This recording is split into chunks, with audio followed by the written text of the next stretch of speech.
Sinabi ni Jesus ngayon sa Ebanghelyo, kung napuot sa inyo ang sanlibutan, dapat ninyong malaman na napuot na ito sa akin bago sa inyo.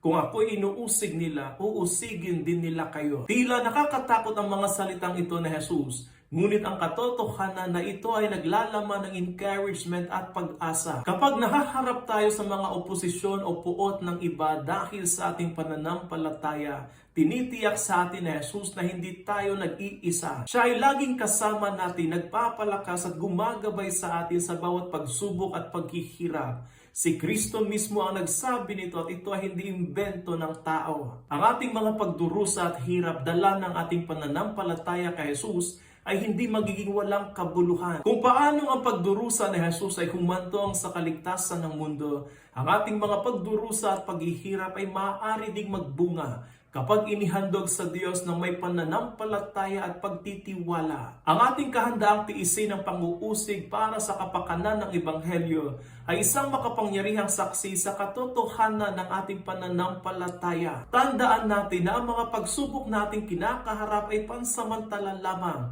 Ngunit ang gantimpalang buhay na walang hanggan kasama ang Panginoon ay panghabang buhay at pang magpakailanman.